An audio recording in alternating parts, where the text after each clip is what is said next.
Di video sebelumnya yang membahas properti margin, saya sudah menyinggung sedikit properti padding untuk menunjukkan perbedaannya dengan properti margin. Sekarang saya akan membahas lebih detail mengenai properti padding. Pertama-tama saya akan menunjukkan kembali cara kerja dari padding. Dalam contoh dokumen HTML ini hanya ada satu buah elemen div di dalam elemen body. Mari kita lihat penampilannya. Sebelum elemen div ini saya beri properti padding.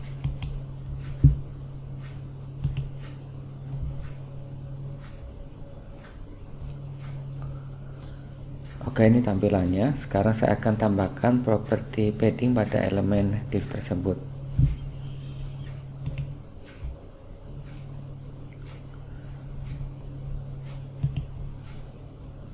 Seperti halnya dengan properti margin, padding juga memiliki 4 bagian, yaitu top atau atas, right atau kanan, bottom atau bawah, left atau kiri, dan juga memiliki beberapa cara penulisan yang sama dengan properti margin. Oke, saya akan menunjukkan terlebih dahulu cara pertama, penulisan properti padding.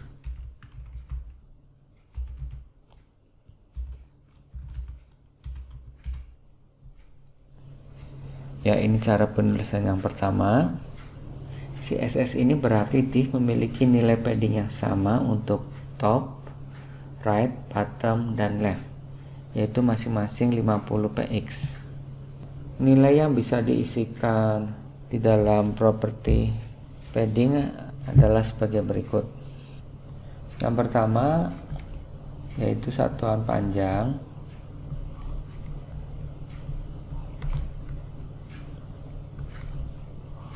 Ini satuannya bisa pixel, pt, cm, dan lain sebagainya. Kemudian yang kedua, persen, yaitu berapa persen dari lebar kontainernya. Kemudian yang ketiga, inherit, yaitu nilai paddingnya diturunkan dari elemen parent atau kontainernya. Hal ini sama persis dengan nilai inherit yang ada pada properti margin. 3 tipe nilai ini ya, semuanya juga digunakan oleh margin, tetapi ada satu nilai dari margin yang tidak bisa digunakan di dalam properti padding, yaitu ini, auto. Itu hanya untuk properti margin. Kita kembali ke code editor. Sekarang kita lihat tampilannya ya setelah diberikan padding.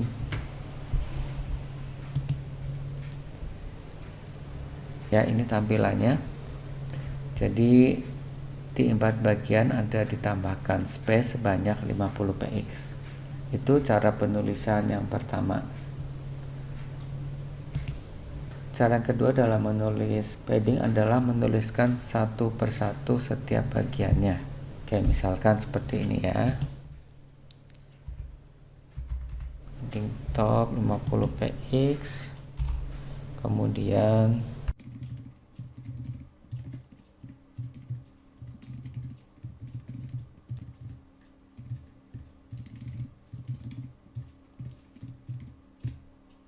oke, ini contoh cara penulisan yang kedua. Cara ini digunakan jika tidak semua bagian akan diset paddingnya, atau bagian left dan right nilainya tidak sama. Sebetulnya kalau sama pun boleh menggunakan cara seperti ini, tetapi ada cara yang lebih ringkas yang nanti akan saya tunjukkan. Oke, kita langsung saja lihat hasilnya. Ya, ini hasilnya. Jadi spasi pada bagian atas 50 px, bagian kanannya 25 px, dan bagian kiri serta bagian bawah 10 px. Selanjutnya saya akan menunjukkan cara yang ketiga. Cara yang ketiga adalah menulis semua bagian dalam satu baris. Urutannya sama seperti pada properti margin, yaitu top, right, bottom, dan left. Ini contohnya, saya masih menggunakan nilai yang di atas ya. Ini untuk top, untuk right, untuk bottom, dan untuk left. Seharusnya tampilannya tidak berubah karena nilainya masih sama. Tapi oke, kita lihat saja ya hasilnya. Saya hapus terlebih dahulu yang ini. Ya, tampilannya masih sama. Kemudian selanjutnya cara yang keempat. Cara ini digunakan jika bagian top dan bottom memiliki nilai yang sama. Demikian juga bagian right dan left memiliki nilai yang sama. Contohnya ya seperti ini. Nah, seperti ini. Jadi CSS ini dibaca sebagai berikut. Top dan bottom masing-masing memiliki nilai 50 px, sedangkan right dan left masing-masing memiliki nilai 25 px. Oke, itu cara yang keempat. Kita lihat juga hasilnya ya. Ya, seperti ini. Atas dan bawah memiliki spasi yang sama. Demikian juga kanan dan kiri memiliki spasi yang sama. Kemudian cara yang terakhir, yaitu cara ini digunakan jika bagian left dan right memiliki nilai yang sama. Contohnya ini 50 px, saya rubah ya, misalkan 10 px, dan ini 25 px. Ini berarti padding top memiliki nilai 25 px, padding right memiliki 10 px, padding bottom 25 px, dan padding left sama dengan padding right yaitu 10 px.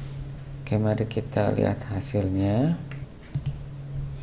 Ya, ini hasilnya. Spasi pada bagian atas tidak sama dengan spasi bagian bawah, tetapi spasi bagian left sama dengan spasi bagian right. Ini kelihatannya berbeda ya yang kanan karena masalah panjang dari kata selanjutnya. Maksudnya begini, ini kalau kata susipit ini dipasang di sebelah kanan, maka tidak akan cukup karena dia memiliki padding 10 px, makanya dia dipindahkan ke bawah. Jadi seolah-olah ini spasinya lebih besar daripada 10 px. Demikian juga dengan kata ini, itu tidak mungkin dipasang di sini. Oke, itu saja cara penulisan dari padding. Selanjutnya saya akan membahas mengenai penggunaan properti width dan padding secara bersamaan dalam suatu elemen. Saya sudah membuat contoh dokumen HTML-nya. Perhatikan contoh dokumen HTML ini. Di dalamnya ada 2 buah elemen div. Oke, sebetulnya 3, tapi rekan-rekan perhatikan yang div pertama dan yang div kedua saja. Oke, yang ini. Div yang di tengah-tengah ini hanya untuk pengukuran saja ya. Nanti kita lihat fungsinya. Tapi yang perlu diperhatikan adalah div pertama dan div ketiga. Seperti biasa kita lihat dulu penampilannya. Ya, ini div yang pertama, ini div kedua, ini div ketiga. Sekarang saya akan menambahkan properti width.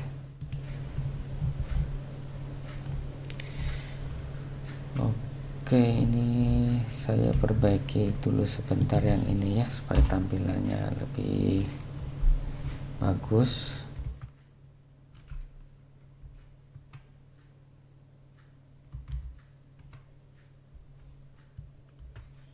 Oke, tapi rekan-rekan fokus saja ke yang ini ya, yang div kedua.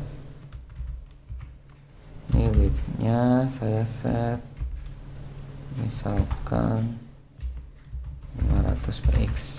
Oke, sekarang kita lihat hasilnya. Terlihat kan di sini div yang ketiga memiliki lebar sebesar 500 px. Ini ada pengukurannya di sini 500 px. Nah, sekarang saya akan menambahkan properti padding. Misalkan top dan bottomnya saya tambahkan 10 px dan right leftnya saya kasih 50 px. Oke, rekan-rekan tidak perlu memperhatikan yang top dan bottom ya, karena ini kaitannya dengan lebar elemen. Jadi yang perlu diperhatikan right dan leftnya. Sekarang kita lihat hasilnya.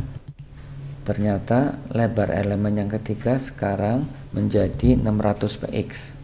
Nilai 600 ini berasal dari property width 500 ditambah 50 px dari bagian right dan 50 px dari bagian left.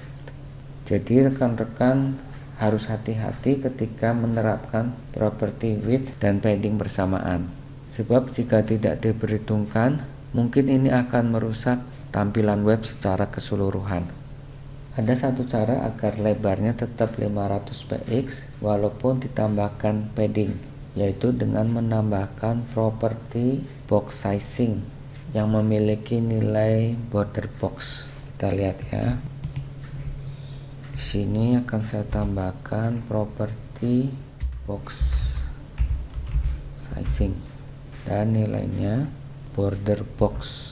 Oke, seperti ini. Sekarang kita lihat lagi tampilannya. Nah, tetap 500 px. Oke, tutorial mengenai padding sampai di sini.